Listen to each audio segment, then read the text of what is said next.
Paper champion. An expression that you don't expect to hear all that much when it comes to professional wrestling.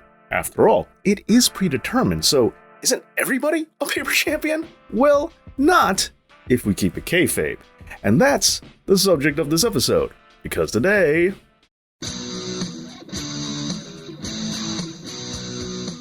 Thank you to all my wonderful Patreon supporters such as Bob86, Cool Ass Jack, and Inigo Montoya. The help is greatly appreciated, and if you're not a Patreon supporter yet and want to become one, then go over to my Patreon page. Thank all of you so much. The term paper champion is most often used when it comes to professional boxing, and not professional wrestling.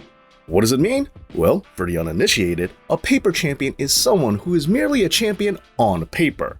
How so? Well, there are several ways this could play out. For one, they might be a world champion, but yet not really defend their title all around the world, thus calling into question whether they really deserve that title or not. Also, a paper champion could be someone who doesn't defend their title all that often, or when they do so, doesn't do it against the top-ranked contenders like they should. But today, we won't be concerning ourselves with any of those definitions. Nope. Instead, we're going to be looking at one specific kind of paper champion, and this is probably also the most common use of the term, where the champion didn't win the title from the previous champion. Now, this exact set of circumstances can happen for a variety of reasons, but whatever the case, that's what we're going to be looking at here today, as we're going to be checking out 10 examples of when this has happened in professional wrestling. And if there are any more that you could think of after the list is over, please let me know down in the comments. Oh, and before we get into the list, allow me to say that we're only looking at world champions today.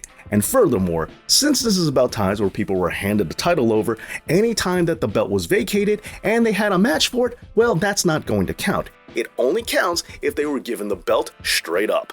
And also, one last thing, make sure that you're subscribed to this channel and that you give this video a big like. Now, with all that being said, let's get into the list.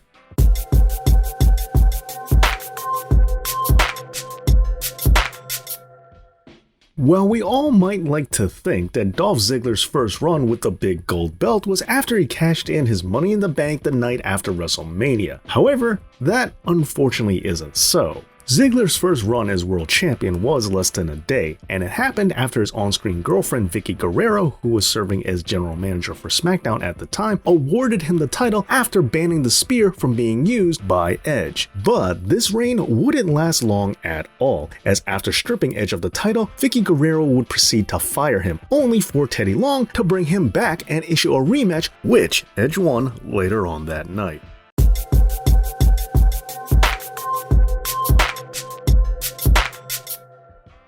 At No Mercy 2007, Randy Orton was supposed to compete against John Cena to try and win his WWE Championship, and while the two were scheduled to have a last man standing match, John Cena had suffered a legit injury and was unable to compete. Therefore, Vince McMahon decided to award Randy Orton the championship at a forfeit, only to be immediately challenged and defeated by Triple H. And in this same pay-per-view, Trips would have to defend his title against Umaga, which he did successfully. But that wouldn't be the end of it, as Randy would invoke his rematch clause right away, and this time, Randy won, making him a paper champion and a regular champion, both in the same pay-per-view.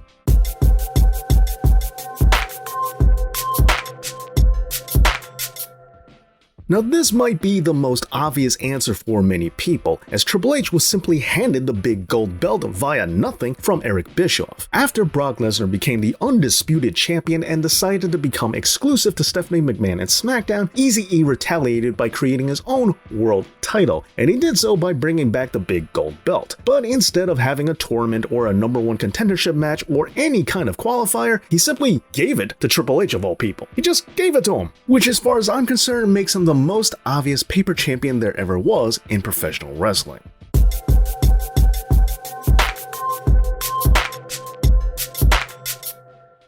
Okay, so this is a confusing one. At Bash at the Beach 2000, Hulk Hogan was scheduled to go against Jeff Jarrett for the WCW title. However, once the match began, Jarrett would lie down for Hogan, allowing him to pin him easily and get the victory. Vince Russo, who was in charge of WCW at the time, would throw the belt to Hogan as the Hulkster was declared the new champion, only for Russo to reverse the decision later on that night and declare that Jeff Jarrett was still somehow the champ. However, that wouldn't be for long, as he would go on to lose to Booker T at the end of the pay-per-view. Now, with all that being said, I don't know how you want to look at it, but whether it was Hogan or Jarrett, somebody was handed a title.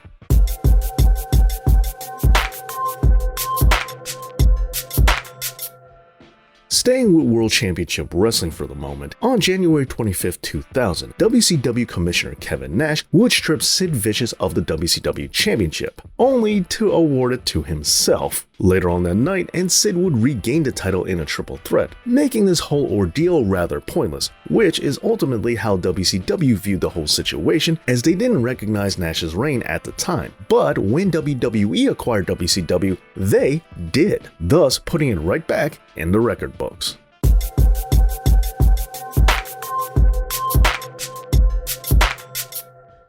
After Andre the Giant finally defeated Hulk Hogan for the WWF World Championship after a lot of chicanery, Ted DiBiase would buy the title from Andre the Giant. But of course, this wouldn't stand, as the WWF Championship cannot be bought. And if you want to say that Ted DiBiase's reign shouldn't count, well, I do have a previous video that might make you feel just a little bit different. You can go ahead and check that video out after this one.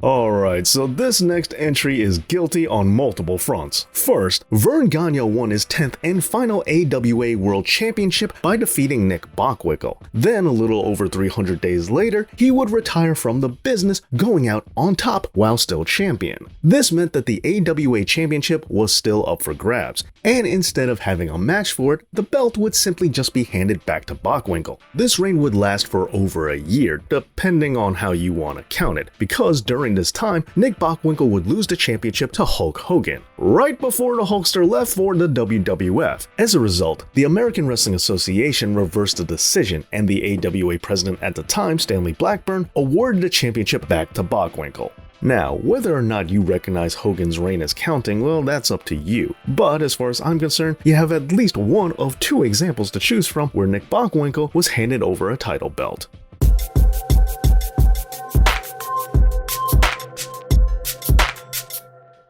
The original Nature Boy, Buddy Rogers, was the first ever WWE champion, back when the belt was called the WWF World Heavyweight title. It was said that he won this championship as a result of a tournament in Rio de Janeiro, but as I have covered before, that tournament never happened. And so, while I did say that I wasn't going to count any championship that was contested for, when the tournament itself actually didn't happen, I think I get to call that one out.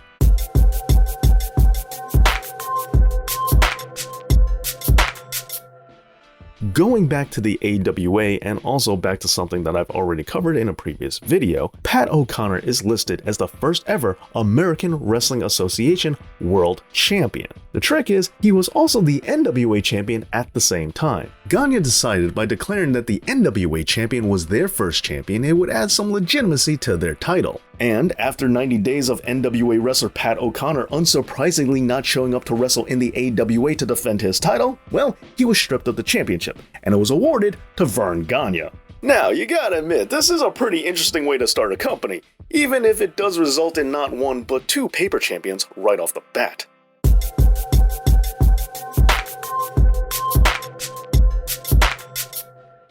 And topping the list and also staying with the NWA, let's go back to where it all began with Lou Thads. The first ever National Wrestling Alliance champion was Orville Brown, who unfortunately had his career and his reign come to an end as the result of an automobile accident. Meanwhile, Lou Thads had won the National Wrestling Association's World Championship. And with the alliance all starting because they had the goal of creating wrestling's first true world's champion, but also at the same time having their title off to a rocky start, they decided to give the vacant belt to Lou Thads, thus uniting their championship with someone else's. He would go on to win another major title in 1952 to become the undisputed world's champion, and he did that by winning an actual match. But even though he did wrestle to win that title, it doesn't change that the first two NWA champions were only champions on paper.